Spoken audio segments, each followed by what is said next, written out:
the annual sport open house, and we're in our 4th year. And this year we decided to collaborate with Clara Reyes and the Department of Culture to have the Sport and Creative Industries Open House. And that will be on Friday the 24th of August for the schools from 8 to 1 o'clock.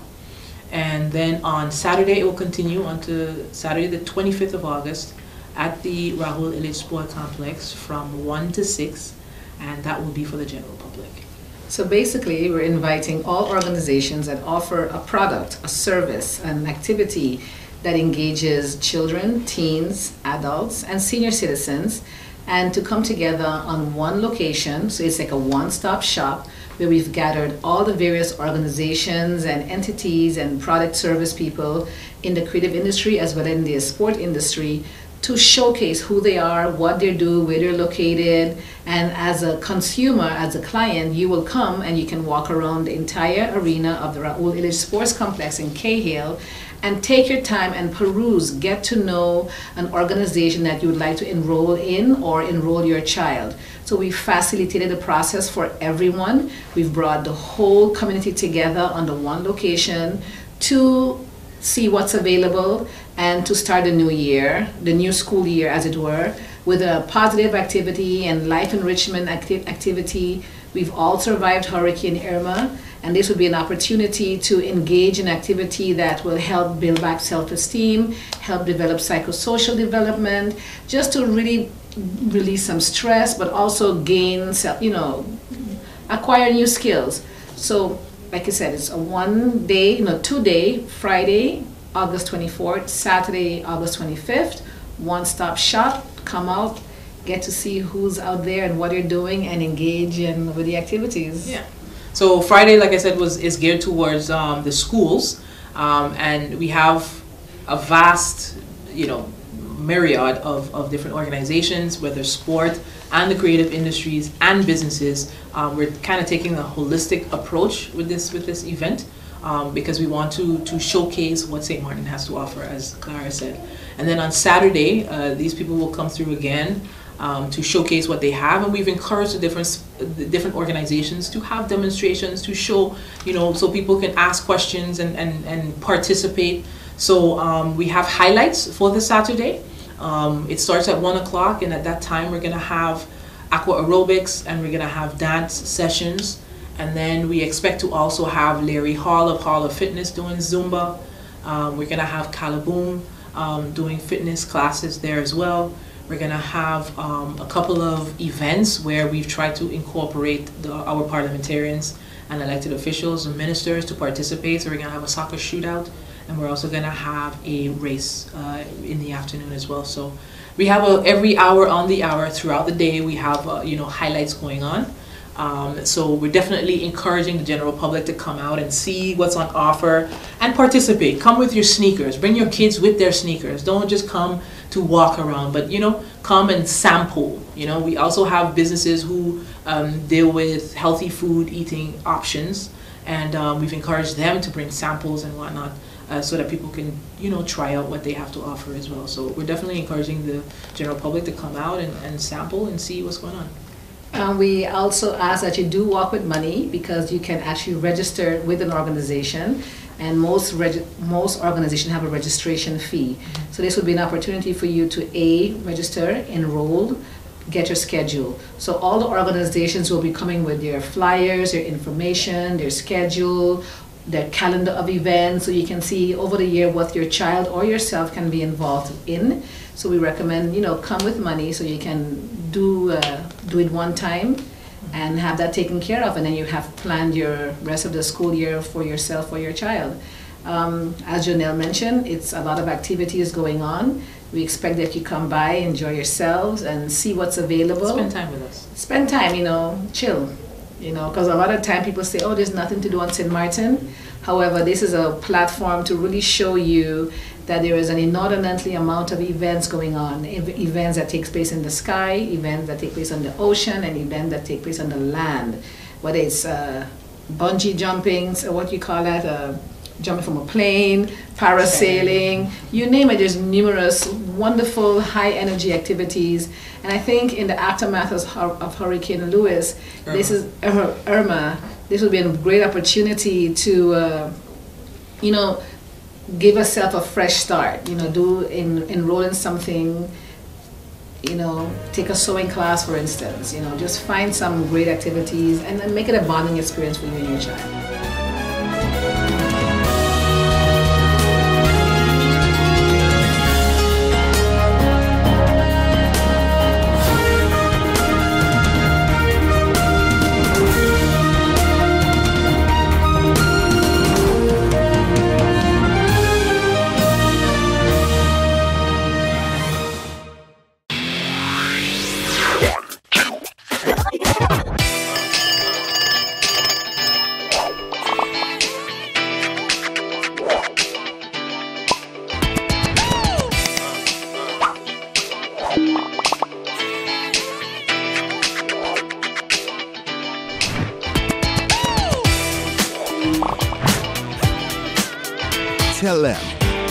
Connecting you. GEBE has been faithfully serving the communities of St. Martin, powering your home and our economy. Come rain or shine, our qualified team of professionals are working hard 24 hours a day to provide you and your family with safe, reliable electricity and water. We use the latest technologies and test our products daily to maintain the highest international standards. Our friendly staff is always there to assist you, whether in person, over the phone, or online. We are committed to constantly improving our products and services, making them more efficient, effective, and environmentally friendly to serve you better today and our next generation of clients tomorrow. GEBE, powering a brighter future. Our friend Megawati is here with tips to save you energy. 1. Turn your airco temperature up. 2. Use a ceiling fan instead. 3. Buy energy-saving products. Save some green with NVGE.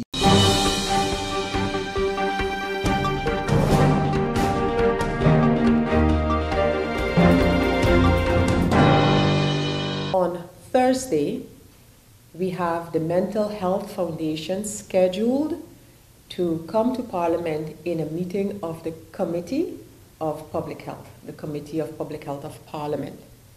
And we also have, during the course of that week, the matter of airport and its insurer, NAGICO. For that meeting, it has been proposed that the management of NAGICO be invited, and that is yet to be confirmed. We also have a request for a meeting, which we have scheduled, but it needs confirmation from the minister, and that is a meeting on border control.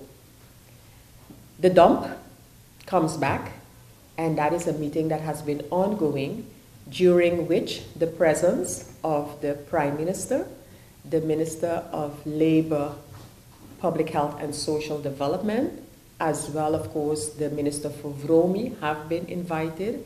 This meeting has already started, questions have been asked, and it is to be continued. On the 13th of September, by the way, the opening is on the 11th of September, the opening of this sitting year, and on the 13th, we expect to have in World Bank officials to Parliament.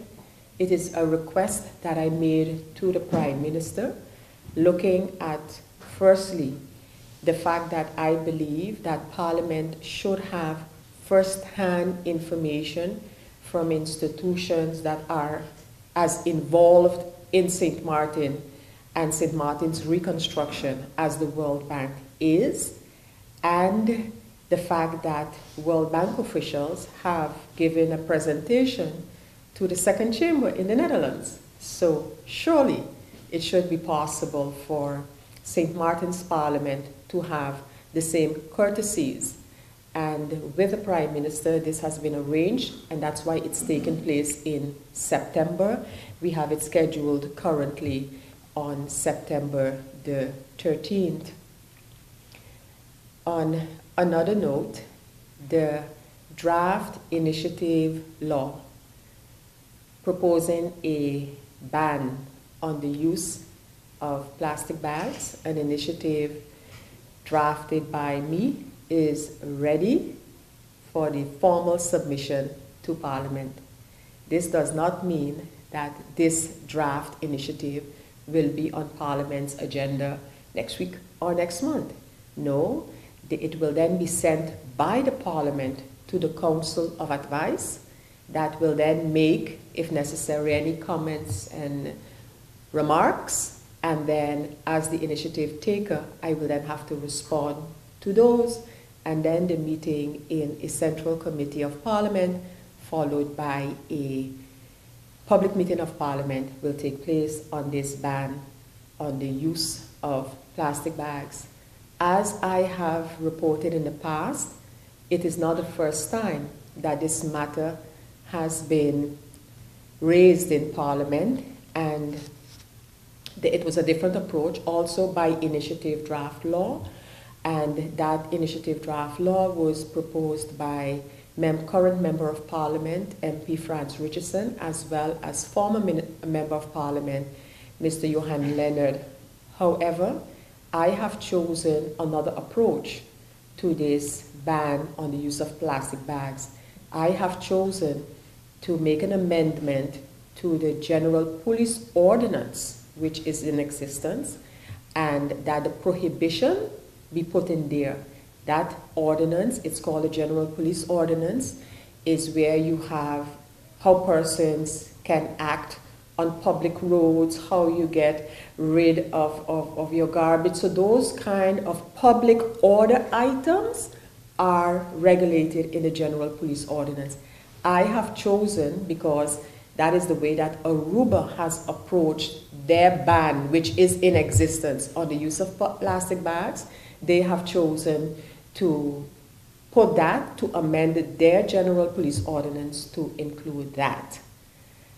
And then, thinking of that initiative makes me give you an update on the timeshare ordinance, which, as you know, has been passed in May of 2017, unanimously by the Parliament of St. Martin.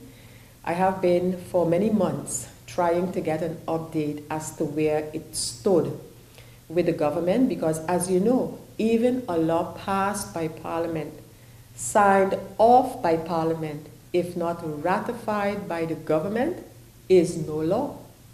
So the timeshare ordinance, while passed by Parliament, is at this moment no law.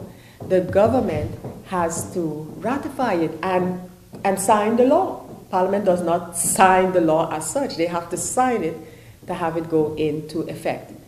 I have recently learned from the minister, because it was my duty as President of Parliament to inform the minister in question that that cannot be the case, that a law passed by Parliament is not dealt with by government and no reaction is given to Parliament. Mind you, the government can disagree with a law passed by Parliament by not signing it, but they must inform Parliament. It can be hanging, which right now is the case, somewhere there, just hanging somewhere there. It's not a law, but it has been approved by Parliament.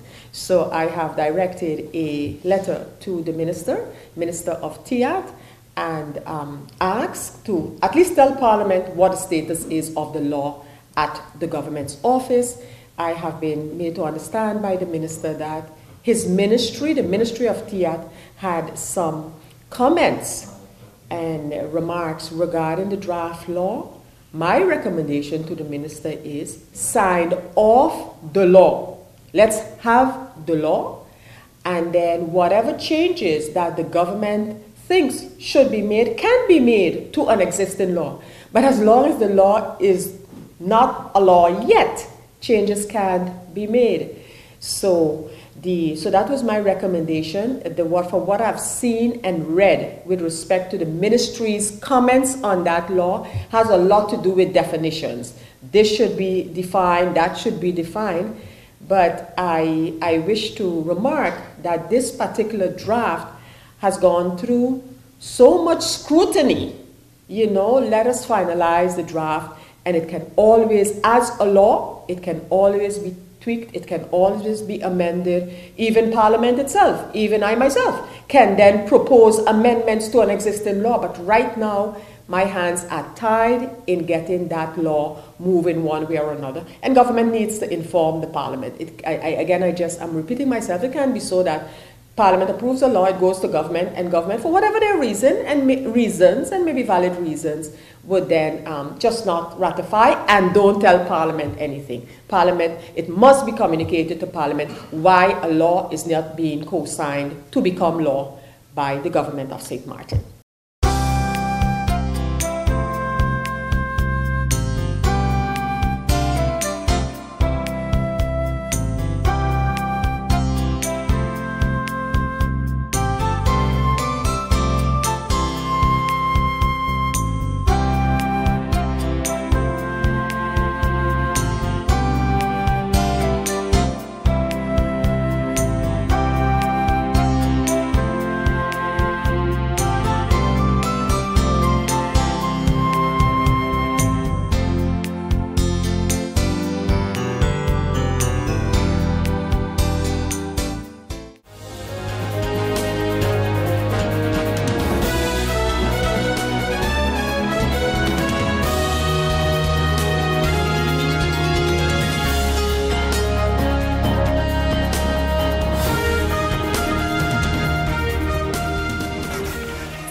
Hey ma, how you doing? You busy? I hear, just paying some bills, taking care of business, you know what it is? I know, you're doing your online banking. I don't have to stand in those long lines to pay bills. I can transfer when I want. I can check my account wherever. It's like the bank open 24/7. I even here checking the statement right now as we're talking. How's Miami? Well, that's why I'm calling. I'm finishing up a few songs now, but I'm afraid that studio time might be more than I thought.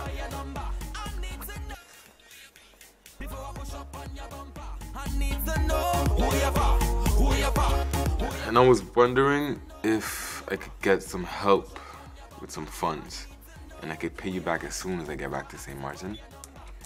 Let me check my account. How much you need? I think 500 should be enough. I can transfer it to you while online. Direct from me to you. No problem. Great. Thank you so much, Ma. I'll get online with Wib now. Alright, darling. You know who you're for? I need to know who you're for. Contact Wib today for your complete personal online banking experience. Available for all mobile devices. The Wynwood Islands Bank, now your online banking partner in progress. Who you're for.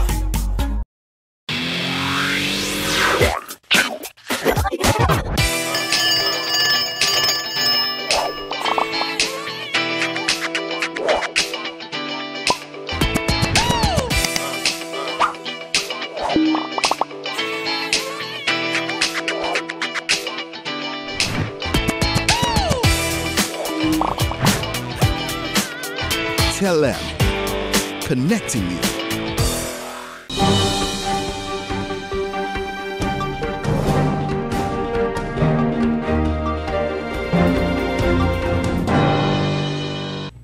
Our country is moving towards a political and economic transformation, in which the rules of engagement are becoming more evident.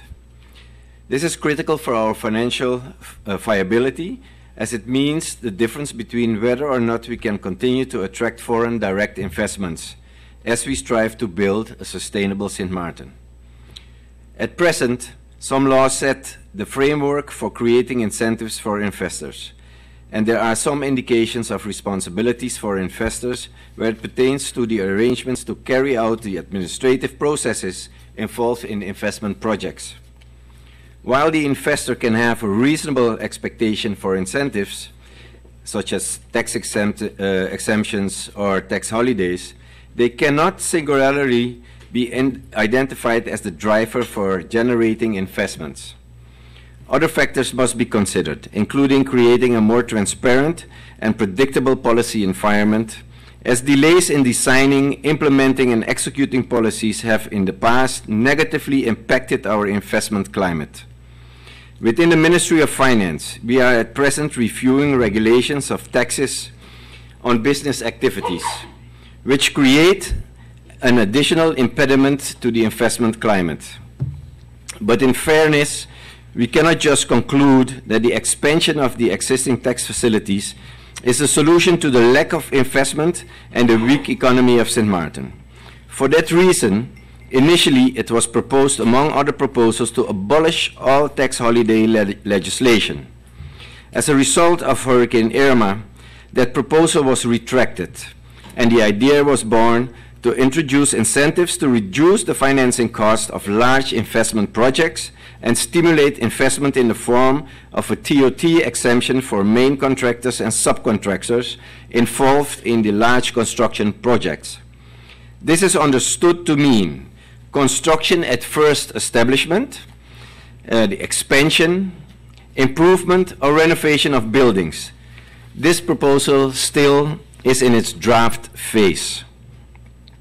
It should also be noted, Mr. Chairman, that the business and investment climate consists of much more than just the tax rates and tax incentives available to businesses. However, stimulating our economy is not only the responsibility of the Ministry of Finance, but it requires a multiple ministerial effort. For us to be successful in creating an attractive investment climate, potential investors will need assurances of a simplified and clear administrative processes. When applying, for instance, for business licenses, transfer of land titles, or obtaining building permits, work permits, and residency permits, as an example. The Department of Fiscal Affairs is currently drafting an amendment to the Turnover Tax Ordinance to introduce an exemption to exempt large construction projects from TOT under certain conditions. The details and requirements are now being worked out, and then it will follow, as any other law changes, the normal procedure. This measure is favorable for economic growth of country St. Martin, especially at this time. So we are underwriting the urgency, and we are using all powers to come to a conclusion expeditiously. As you can imagine, in the aftermath of Hurricane Irma, there were the expected requests for investor incentives, including applications specifically for tax holidays. These requests have the full attention of the Ministry of Finance. So far, we have received 3 formal requests for tax holiday from investors, which are being reviewed in consultation with these investors to achieve a mutually beneficial solution. Specifically, regarding the proposed development by Sunwing and the redevelopment projects of Sonesta Maho, I wish to point out that those are 2 separate and independent investment projects. Also, while I'm happy to address the general policies that presently exist on St. Martin, where it pertains to tax holidays, it will be inappropriate of me to discuss specific details of any investor's request at this stage. At present, we are also in discussion with the CFT, the Netherlands, the Central Bank, the World Bank, and the OPNA on financial ways to stimulate the small, medium enterprises and the large businesses. Discussions with the local banks in the past did not result in any positive action. Our consultation request about the intention to attract a loan has gotten a negative advice from the CFT. Our position is that the negative advice of CFT was partially based on disputable interpretations of rules and regulations. Despite the negative advice, my ministry will continue pursuing the loan in order to secure funding for the stimulation of our economy. Finally, Mr. Chairman, I wish to address the comments made via the local media regarding my availability to attend parliamentary meetings to discuss these and other matters. I have always been very accessible, and that has not changed since I became Minister of Finance. And it is ironic that only through a media release I learned that members of Parliament wanted an audience with my person as Minister of Finance. And let me be entirely clear. In that, I have an open door policy for my staff and anybody else that seeks my a listening ear from me. And I hold as sacred my responsibility to answer to Parliament and any other matter that relates to the business of the people of this country. I'm available if there is a future wish for my presence in Parliament. Perhaps the appropriate channels can be used rather than newspapers as the first messenger.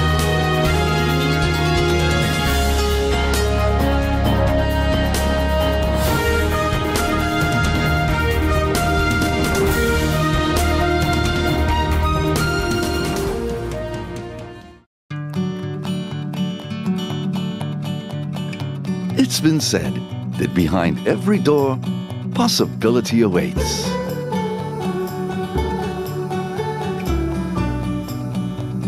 How much possibility depends on which door you open first. Every day, we help our customers discover the possibilities in their lives. It all starts with a conversation. Scotiabank. Discover what's possible.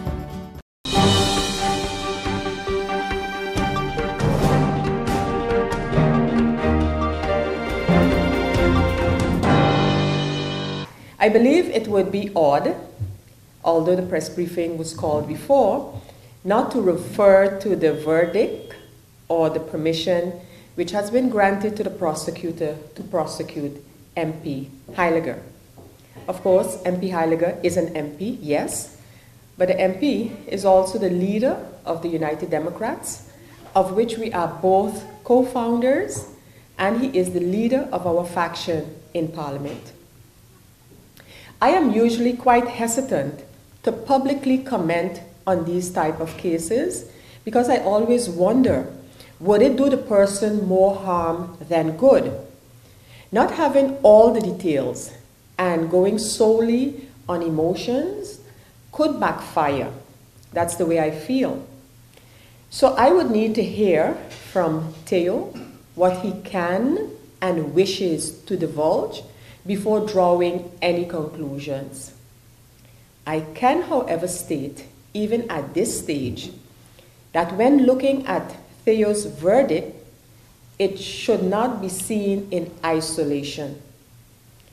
And this, to me, that it should not be seen in isolation, should be analyzed by our party, naturally, but also in a non-partisan fashion. I endorse the statement by the board of the United Democrats, which has been distributed, and I encourage the discussion within the party as to what we should do, with what goal in mind, but foremost, nothing should be contemplated if we cannot oversee the consequences for MP Heiliger and for our country. Once we can oversee those, then the choices we make and even the risks we take will be calculated and worth it.